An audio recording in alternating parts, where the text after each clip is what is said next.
Buenos días, chicos, ¿cómo están? Hoy venimos de Progreso para platicarles un poco de nuestros avances en el tema de desarrollo e implementación de impresión 3D para la construcción y también hablar un poquito de las consideraciones para manufactura aditiva o impresión 3D a gran escala. Tengo el privilegio de representar al equipo de investigación y desarrollo de concreto hoy junto con Ariel Osorio. Ambos somos co-líderes del proyecto. Y vamos a tener dos secciones, una puramente enfocada al tema del equipo y otra puramente enfocada al tema de construcción y material. Y bueno, cuando empezamos dentro del Centro de Investigación y Desarrollo de Progreso, pues una de nuestras funciones es ver prospectivamente qué tecnologías vienen a la industria y preparar a la corporación y a la industria para recibirlas. Y pues el tema de manufactura de impresión 3D era una de ellas. Sin embargo, a pesar de que en muchas industrias como la aeroespacial, la médica y demás, la impresión 3D ya está bastante bien implementada con normativas y demás, no es el caso en el tema de la construcción. En 2018, cuando empezamos a investigar sobre el tema, era imposible en ningún lugar del mundo comprar una impresora y empezar a imprimir. Era una tecnología que no estaba disponible en el mercado. Y si bien pues habían algunos actores que habían desarrollado ya alguna que otra impresora, no eran modelos de negocio para la venta. Entonces empezamos en 2018 en el laboratorio a hacer algunas pruebas con pastas finas y morteros. Estas son algunas fotos de las primeras pruebas. Lo que hicimos en ese momento para responder algunas hipótesis fue tomar una Ultimaker FDM estándar con 2 extrusores, deshabilitar un extrusor y conectarle a un extrusor de pasta, que pues era igual un equipo que se podía comprar. Y con ese extrusor de pasta pues empezamos pues también lo modificamos para poder extruir morteros finos, que es un concreto muy fino. Hasta llegar a un límite en el que podíamos utilizar este equipo para investigar sobre manufactura aditiva en concreto. Pero en este momento, como les digo, no existía la disponibilidad de equipos. Sin embargo, pues algunos años después empezamos a ver en el mercado algunas opciones que sí era posible comprar e implementar. Entonces vamos a platicar un poco de impresión 3D a gran escala y en construcción, qué tecnologías de impresión tenemos disponibles. En primera instancia tenemos las impresoras tipo Grantry o tipo Pórtico, que son básicamente como una FDM escalada muchas veces. Es un sistema cartesiano XYZ que funciona anclado o cimentado al piso. Quiere decir que cada vez que se imprime hay que instalar y desinstalar el equipo. De allí tenemos las tipo Grantry o Pórtico sobre rieles. En este caso, pues funciona muy parecido a la tipo Pórtico, solamente que en lugar de estar anclada al piso, pues tiene rieles en las que se puede deslizar la impresora pensando en construcciones en serie. ¿Cuál es una diferencia clave? Que, por ejemplo, en las tipo Pórtico cimentadas tenemos la capacidad de imprimir en terrenos desnivelados. Podemos hacer una compensación en la nivelación, digamos, del terreno donde vamos a instalar el equipo para el proyecto. Y en las de rieles, pues sí necesitamos un sitio bastante más nivelado y con bastante más espacio para poder operar. Entonces, pues cada una es específica para cierta aplicación. De ahí tenemos las tipo Delta. Pues estas impresoras tanto en FDM de escritorio como en impresión a gran escala no son muy utilizadas, son un poquito propensas a fallar por la sustitución de ejes a 3 ejes Z verticales. Sin embargo, pues 3D Wasp en Italia las utiliza y las comercializa para temas de impresión en laboratorio y de elementos urbanos a pequeña escala. Y de ahí tenemos las tipo polares, que seguramente ha sido la que lleva más tiempo implementada para impresión 3D a gran escala. Sin embargo, otra vez casi solo 3D Wasp las utiliza. Hay otra marca holandesa que no recuerdo el nombre en este momento, porque tiene sus limitaciones al ser una construcción en diámetros, en radios y no en áreas imprimibles efectivas.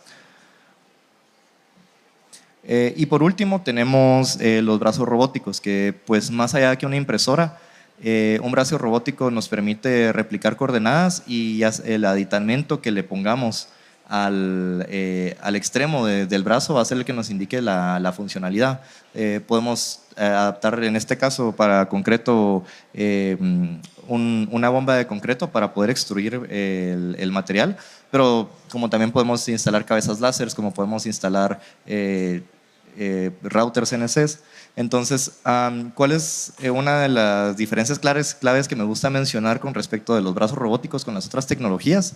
Que seguramente en internet y en redes han visto estos brazos imprimiendo geometrías bastante excéntricas o muy orgánicas con concreto. Y es que la escala a la que están orientados los brazos robóticos con impresión 3D de materiales cementantes es distinta a la escala del resto de impresoras. Si ven, pues estas están orientadas a construcciones mucho más grandes.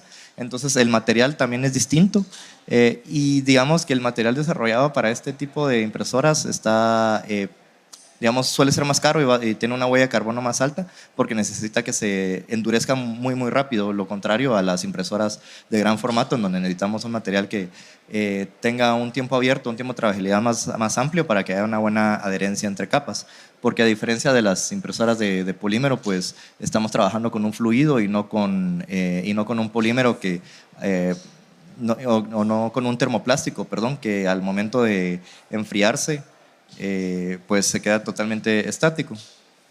Entonces pasamos del 2018 de una intervención de escritorio a una impresora Cobot, que es una marca danesa que fue la primera en el mercado que nos ofrecía lo que necesitábamos y también la que tiene mayor participación de mercado. Y al final el proyecto tiene tres vertientes principales. La primera, por supuesto, el tema de posicionar a la marca Progreso como una marca que invierte en investigación e innovación en la región. La segunda, y más importante para nosotros, desarrollar el material o el concreto imprimible específico para la aplicación. Y la tercera, pues como les mencionaba, que en la industria de la construcción no tenemos normativa aún, menos en una zona sísmica tan activa como Guatemala, puedes validar el método constructivo. Cabe mencionar que no buscamos ser constructores, sino desarrollar nuevas tecnologías localmente en el mercado. Esta es la visualización de la impresora que tenemos actualmente. Es una Bot 2 de 3x3x3 se llama, porque la marca lo vende como un dispositivo modular, es decir, podemos ampliarlo en dado caso querramos. Tenemos un área imprimible de 49 metros cuadrados por 5.6 metros de altura de capacidad. En este momento utilizamos una bomba de mortero, es decir, una bomba que recibe un material premezclado en estado seco, totalmente libre de agua, y la bomba lo que hace es inyectarle un caudal de agua y bombearlo hacia la impresora. Pues de este lado pueden ver cómo es la colocación del material, de su lado derecho. ¿Y cómo hacemos para imprimir en una impresora de gran formato como esta? Pues el proceso es muy parecido a una impresora de escritorio. Realizamos un modelo 3D que luego se pasa a un slicer. En este caso pues tenemos un slicer propio de la marca. En otros casos también se puede programar los G-codes a través de Grasshopper. Hemos visto que se arman scripts a través de las Grasshopper para armar estos G-codes. Y la única gran diferencia en realidad de este modelado es que puede ser a través de cualquier programa CAD, pero tiene que ser modelado en superficie. ¿Por qué? Porque a diferencia de las impresoras de escritorio, no pasamos un modelo 3D sólido a una malla, a un modelo mallado en el slicer, sino que estas superficies funcionan como una centerline, así se le llama, que funciona como el centro de la coordenada para cada perímetro. Entonces digamos que el grosor en el modelo 3D del material va a ser imaginario y solo vamos a diseñar los ejes por donde el cabezal va a pasar. Al final pues la impresora tiene la capacidad de replicar cualquier geometría, pero la verdadera limitante al final es la capacidad mecánica del material en estado fresco. Porque al final el concreto sigue siendo un fluido y el fluido va a ser afectado por la gravedad. Entonces en la medida en la que nuestras geometrías sean excéntricas, pues la gravedad va a afectarlo más que una geometría totalmente recta. Esta es una visualización de cómo se controla la impresora. De su lado izquierdo pueden ver el control central de la impresora y del lado derecho pueden ver el Do It Mode, que es el control remoto, digamos, con el que se controla la impresora una vez empieza el G-code a correr. Con este podemos controlar extrusión, velocidad y altura del cabezal a través de baby steps. Y pues eso es a grandes rasgos cómo funciona la tecnología que tenemos en este momento en progreso. Sin embargo, pues una de las partes más importantes es con qué vamos a imprimir, o sea, el material a imprimir. Y pues para esto dejo a mi compañero Ariel, quien es el experto en el tema. Pues muy buenos días a todos. Mi nombre es Ariel Osorio. Pues voy a continuar yo explicándoles el tema del proyecto de impresión 3D.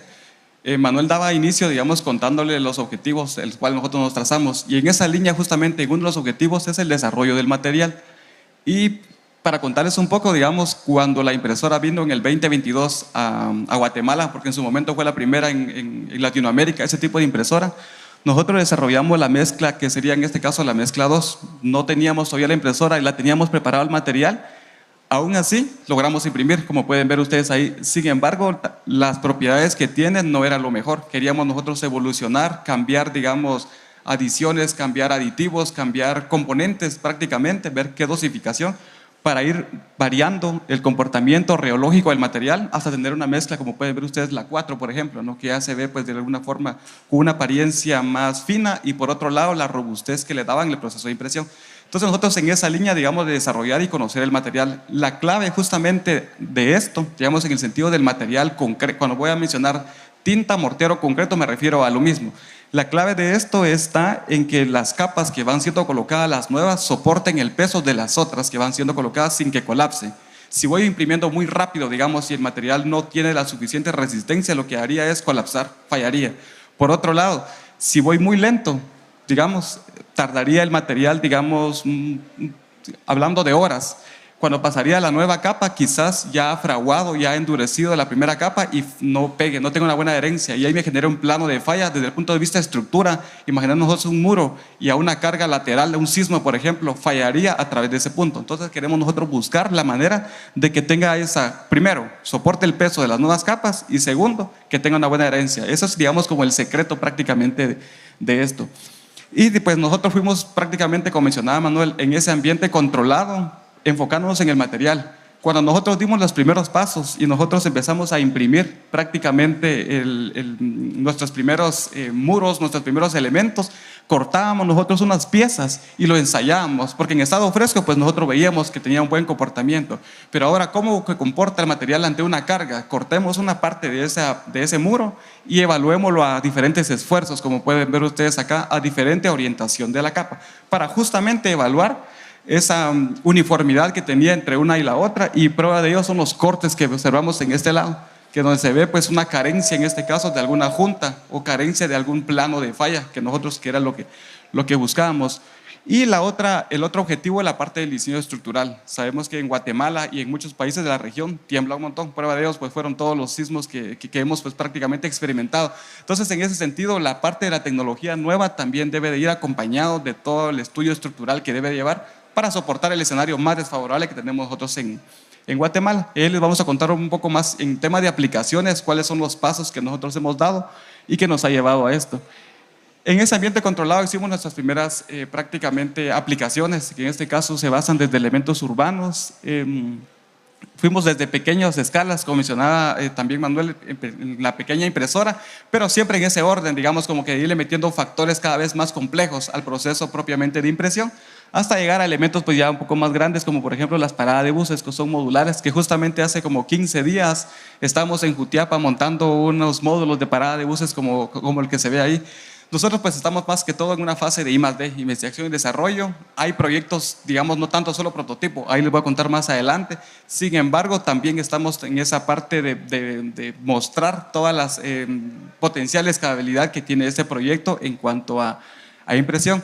En ese ambiente controlado terminamos el primer preprototipo de 40 metros cuadrados. Es casi que toda el área que se veía, digamos, en cuanto a la impresora. Fue impreso esto en 30 horas efectivas prácticamente. No lo hicimos de un solo, por el tema de que íbamos probando nosotros diferentes características del material. Sin embargo, pues al momento de sumar los tiempos de impresión fueron 30 horas para 2.40 metros de altura y 40 metros cuadrados de construcción. Esta configuración de acá prácticamente es como una vivienda básica, y también ahí viene un poco el tema por qué se eligió ese tipo de impresora con esta medida, porque siempre, digamos, uno pensando en vivienda, ¿no? Entonces uno dice, bueno, uno de 49 metros cuadrados, pues ya uno puede imprimir una vivienda ahí, y efectivamente es lo que se ve acá, pues en la primera aplicación. Cuando esto nosotros lo habíamos terminado de imprimir, pues nosotros así, pues contentos, teníamos la primera aplicación real en Guatemala y pues en Latinoamérica. Durante las visitas y los directivos, bueno, decían, bueno, hemos impreso esto en un ambiente controlado, pero ahora lo real es ir a campo, lo real es enfrentarnos al viento, a lluvia, sol y a todos esos factores externos. Y ahí lanzó nuevamente el reto. Bueno, entonces nos toca ir a un proyecto en donde teníamos que imprimir ese proyecto, un prototipo que ya sea pues en esas consideraciones. Y justamente en ese año, a finales del 2022, principios del 2023, se surge un programa, digamos, en este caso una iniciativa del ACM de Progreso X, y nosotros justamente estábamos trabajando impresión 3D, y 3DCP Group en este caso, que es una, digamos, ellos son daneses también, que tienen una parte de ingeniería, arquitectura y también ejecución. Entonces con ellos hicimos este proyecto en Planta San Miguel, en Sanarate, que para empezar, digamos, nosotros era la primera vez que nosotros íbamos a mover la impresora. Entonces como que ya no iba a estar el técnico que estuvo con nosotros 15 días al inicio, cuando se armó todo, cuando vino él, y aquí nosotros prácticamente teníamos que ver, obviamente con el apoyo de ellos a distancia, pero no era lo mismo que estuviera acá con nosotros. Realizamos ese movimiento y más que eso, digamos, la parte del diseño, qué es lo que nosotros queríamos imprimir. Y el requerimiento fue siempre, digamos, construir algo que tuviese una vista hacia la planta, como un mirador. De hecho, ahí había un mirador que eran pues, prácticamente cuatro estacas y un sarán encima, nada más, ese era el mirador. Pero la idea era cambiar y mostrar pues algo, aprovechar, digamos, la tecnología y hacer algo con esto. Se tomaron todas las consideraciones para pues, prácticamente validar el diseño, tanto arquitectónico como estructural. Se hizo el movimiento de la impresora, pueden ver ustedes acá, pues prácticamente lo hicimos nosotros, con el apoyo también de DAMP y otras unidades de progreso que nos estuvieron pues, dando el acompañamiento.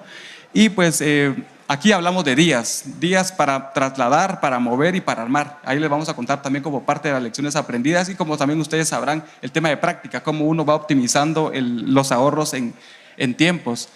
Y pues desde acá ya dimos, bueno, ya estando la impresora en sitio, lo primero es empezar con el cimiento, ¿no? Hicimos en este caso nosotros una placa de cimentación, una losa de cimentación, que eso va a depender de qué tipo de estructura, va a depender prácticamente del diseño que nosotros estemos realizando. Nosotros realizamos una placa de cimentación y sobre eso se empezaron a imprimir los muros. Pero antes de dar paso a los muros se hicieron dos losas en dos ambientes, que sería la parte del baño, que es justamente aquí lo que se ven con la grúa moviéndose, pero prácticamente dos losas pequeñas, una iba a servir para el baño y la otra para sala de estudio. Y también algo importante, todo el tema de conexiones, cajas, instalaciones, el tema era no parar, el tema es no detenernos para decir, bueno, aquí va una caja, aquí va un elemento embebido, paremos y coloquémoslo, todo era sobre la marcha. En otras palabras, tenía que estar todo programado, que ahí con una coordinación que teníamos como Manuel, decir, bueno, aquí en este punto va tantas cajas, nosotros ya sabíamos en qué punto exactamente, cortábamos y colocábamos las cajas, cabal como se ve ahí. Entonces el punto era avanzar y no detenernos en ese sentido. Y estas imágenes de acá, lo que nos viene a nosotros a la memoria es que al final la mayor parte de impresión lo hicimos por la noche, perdón. Por el día hicimos una, pero como era de esperarse, el tema del clima, que es allá en Sanarate, pues ya las condiciones climáticas no es como acá ahorita, pues está fresco. Allá la temperatura estaba entre 35 y 40 grados, humedad relativa de 30%, velocidad del viento. En otras palabras, cuando esos factores se combinan, promueve una rápida evaporación del agua, digamos. Entonces lo que hace es que el agua del concreto, del mortero, se evapora y en otras palabras se reseca y se fisura. Entonces lo que queremos nosotros es evitar eso. Aunque estuviéramos curando, siempre teníamos ese problema.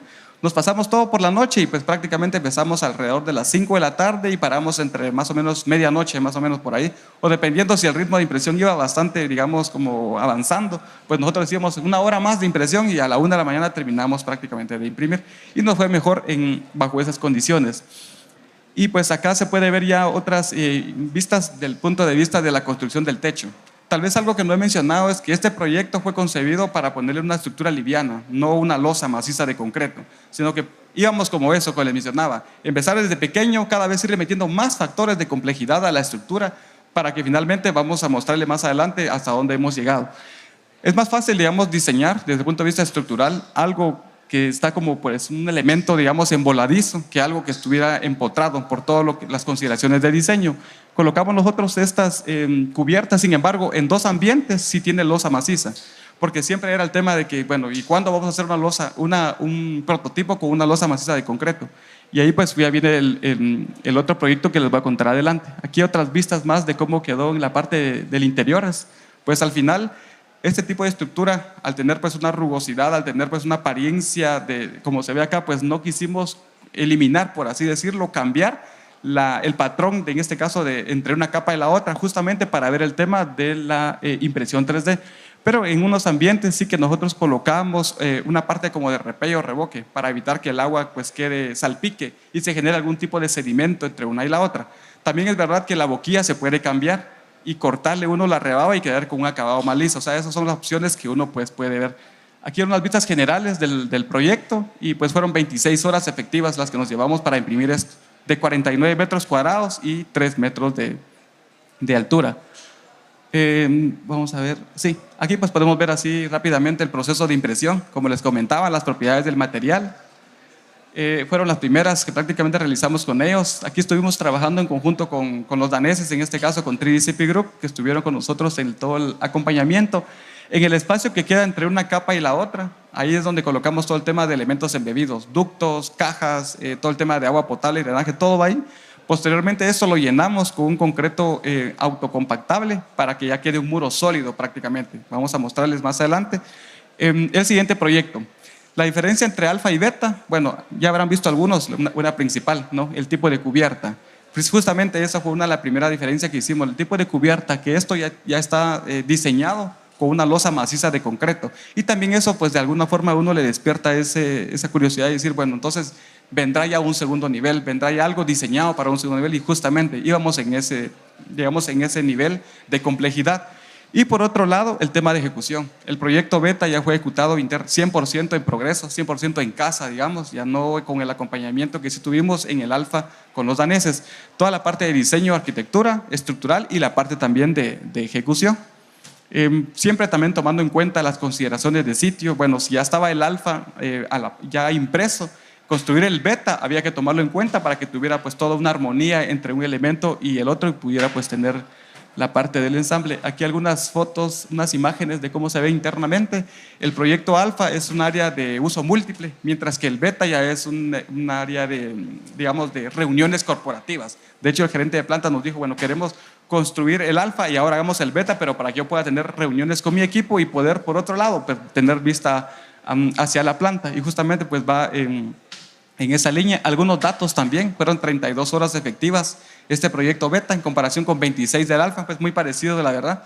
Y sí, como les mencionaba, las principales diferencias fue eso, el tipo de cubierta y el equipo que nosotros pues realizamos pues prácticamente toda la parte de diseño y la parte también de construcción, toda la parte de impresión. Estos dos proyectos, alfa y beta, eran los campos de aprendizaje. Era, digamos, como lo que nosotros teníamos que prepararnos previo a ir al proyecto por el cual nosotros fuimos y se movió la impresora a San Miguel, que era construir el laboratorio. Un laboratorio de 508 metros cuadrados, que ese laboratorio, que ese edificio no era como algo de prueba, como un prototipo, como si son estos dos. Estos dos así como que, bueno, hagamos esto y miremos cómo se comporta la tecnología y veamos, aprendamos de esto. Pero el laboratorio ya era una edificación donde personal 24/7 va a estar ahí. Ya está terminado, digamos, en parte de impresión. Está una fase ahora de instalaciones, colocando puertas, ventanas, ensamblas de los vidrios, jardinización, por ejemplo. En esa fase está ahorita. Pero ya no era poder darnos ese lujo de decir, bueno, probamos el laboratorio y a ver cómo se comporta, sino ahí sí había que ir ya con todos los factores. Y estos dos proyectos nos sirvieron para prepararnos e ir y construir ese proyecto de laboratorio, que aquí está. Y aquí pues nuevamente nosotros nos sumamos con 3DCP Group, en este caso Saga específicamente, para ver la parte de diseño. Aquí pues nosotros dijimos, como es un proyecto ya de 508 metros cuadrados, entonces ya como que tener unas consideraciones adicionales, porque ya, como les mencionaba, ya era algo no tanto de prototipo, no tanto de prueba, sino una edificación ya de uso continuo, de uso pues para la planta, para producir la planta. Y los arquitectos se inspiraron en algunas cosas para el diseño. Primero, la densidad de curvas que vamos a ver más adelante, pues obedece a algunos patrones del cactus, algo característica de la región. Por otro lado, también los muros tienen una inclinación, tienen un overhang, que eso también obedece a patrones de las pirámides mayas, la herencia que hay en Guatemala. Y por el otro lado, en el centro del laboratorio hay un oasis, que de hecho el laboratorio está compuesto por 6 módulos. 3 módulos, o sea, el 50% es para oficinas y el 50% para laboratorio. Y pues en el centro hay justamente un oasis que está inspirado en la parte de vegetación para el bienestar humano. Pues prácticamente fueron las consideraciones de diseño que dio lugar hacia propiamente la fase de impresión. Aquí ya estábamos nosotros pues con Manuel en toda la fase de impresión y nuevamente todo lo hicimos por la noche, justamente por lo que les mencionaba, el tema de la evaporación rápida, el tema del mejor comportamiento del material. Por otro lado también pues estar en el sol imprimiendo pues era desde el punto de vista físico digamos también más cansado que hacer en un turno pues más fresco, en un turno por la noche. Aquí están pues justamente la densidad de curvas. Este edificio ya está preparado para 2 niveles, se ha terminado solo un nivel, pero pues a futuro está considerado hacerlo a 2 niveles. Y aquí pues unas fotos más ya del proyecto, ya para ir casi terminando, para ir cerrando. Aquí está el plano, una vista general de cómo está, los que les mencionaba. Y los tiempos de impresión de cada módulo, 6 días de impresión en general. Bueno, había unos módulos en que nos tardamos 4 días para construirlo. O sea, imaginémonos casi que es para en una casa 4 días y 24 horas efectivas de impresión. De hecho, casi todo lo íbamos a terminar así. Pero nos dijeron que en Sanarate nunca llueve y esas semanas, de hecho cuando empezamos todos los días llovió. Entonces era así como que, bueno, había que alargar algunos tiempos y por otro lado pues hacer algunos cambios y ajustes durante el proceso de impresión. Y aquí pues también, bueno, aquí tenemos otras vistas más del proyecto, ya casi aquí estaba casi ya terminado, bueno, la obra gris está terminada y como le mencionaba, la parte de jardinización pues es lo que está pendiente. Aquí hay otro video donde integra toda la parte del proyecto. De hecho, ven ustedes un helipuerto por allá, no estaba. Ahora con los 2 proyectos casi que las visitas llegan al helipuerto y pasan directamente hasta los 2 proyectos, alfa y beta, como parte del recorrido. Y también aquí se ven algunas proyecciones de laboratorio cuando estamos en el proceso de impresión. Las estructuras, pues como lo mencionaba, la parte de hoy por hoy, pues hacemos toda la parte resistente, el acero de refuerzo y los ductos van en medio de las 2 capas. Y pues lo otro nosotros lo rellenamos después con un concreto autocompactable, quedando pues eso con un muro sólido, digamos. Pues. Aquí pues otras vistas más del proyecto alfa y del proyecto beta durante el proceso de impresión. Y en general, pues esta es la historia de progreso, digamos la historia de la impresora en progreso. Empezamos en el 2018, justamente como lo mencionó Manuel, la parte del 2022, con la compra de la impresora y por qué ese tipo de impresora, ahora ya sabemos por qué. Luego los siguientes prototipos que realizamos hasta llegar a la parte de laboratorio. Y 2025, ¿en qué estamos ahora? Hoy, ¿qué estamos trabajando? ¿En qué estamos investigando? Pues estamos en la línea de del tema del material. Siempre el material es un proceso dinámico, que siempre surge una nueva adición, un nuevo aditivo, una nueva fibra. Entonces hay que combinar, hay que diseñar y hay que reajustar, digamos, rediseñar este material para cada vez pues, ir más bajo el punto de vista de una construcción sostenible. Entonces nosotros seguimos siempre experimentando, viendo el tema de la fluidez, el tema del fraguado, resistencia, para ir pues cada vez dándole prestaciones adicionales a ese material. Este es un proceso dinámico que nosotros mencionamos siempre que nunca se detiene, o sea, esto va a seguir continuando, va a seguir avanzando. ¿Qué otro tema estamos nosotros desarrollando actualmente? El tema del equipo, lo mencionó Manuel, el tipo de impresoras, hay un montón, pues aquí ya hay una nueva, Cobo sacó una nueva, también como estos, hay otros más que han sacado nuevas impresoras que se ven en el mercado. Nosotros seguimos explorando también nuevas formas de alimentar la impresora, por así decirlo. Hoy por hoy usamos un material fino con un agregado de 4 milímetros, pero podemos cambiar y usar pues una bomba más grande, un equipo más grande para poder darle más continuidad al proceso de impresión. Y el tercer punto en donde más hemos estado nosotros últimamente trabajando y centrándose es en la parte de tipología. Es en vez, digamos, de hacer una estructura bastante robusta, una estructura pues, donde hay que llenar todo el volumen, hay que hacer pues una parte de análisis para ver justamente en dónde se requiere el material y en dónde diría uno, bueno, aquí no, pues puedo, digamos, ahorrar esa parte de volumen de material, como se ve aquí, pues una aplicación de un puente y poder dirigir los esfuerzos de una mejor manera hacia la base. De eso se trata, digamos, mucho en la parte en donde estamos, esa parte de tipología, cambiar la geometría, cómo irnos desde un elemento, digamos, robusto, de un elemento con una geometría hablando de 25, tal vez 30 centímetros para una casa, imagínense ustedes, sería demasiado. e irnos pues a algo pues más parecido a esto, a un muro pues ya más de una casa, digamos. Entonces, pero ¿hasta qué punto vamos a llegar? ¿Hasta dónde tenemos que nosotros llegar? Hasta donde no den los ensayos. Nosotros ahorita estamos en ensayos con universidades también para elegir una configuración de muro y nosotros optimizarlo hasta el punto en donde nos resista también el tema sísmico. No solo nos trata de bajarle y cuando venga un sismo pues no va a funcionar, sino que también tenemos que combinar optimización desde el punto de vista material y geometría, pero también que resista la parte de todos los espectros y los elementos, digamos, los valores que requiere la estructura por tema de sismoresistencia. Y pues siempre nosotros mencionamos, ¿no?, que detrás de todo esto, como mencionaba Manuel, nosotros aquí estamos hoy representando a Progreso, pero hay un equipo grande atrás que nos da a nosotros pues toda la parte del soporte, el acompañamiento y el apoyo para poder nosotros venir hoy y contarles esos proyectos que ha sido pues prácticamente fruto también de cada uno y de otros más que no aparecen en las fotos, pues ese día no llegaron, ¿no? Entonces no están acá, pero pues prácticamente vamos en esa línea, hemos dado los primeros pasos. La tecnología de impresión 3D vino para quedarse, pues es algo que vamos a saber nosotros a manera que pase el tiempo, porque muchas cosas en el tema de la construcción no se da como por arte, digamos, de magia, como muchas otras cosas, sino que hay que probar, hay que experimentar, ensayar sobre todo y validar todo lo que hemos estado realizando. Y pues por nuestro lado es lo que traemos para compartirles y siempre pues abiertos aquí a cualquier consulta, comentario, si es que hay tiempo todavía, que pueden tener ustedes para acá. Y pues muchas gracias.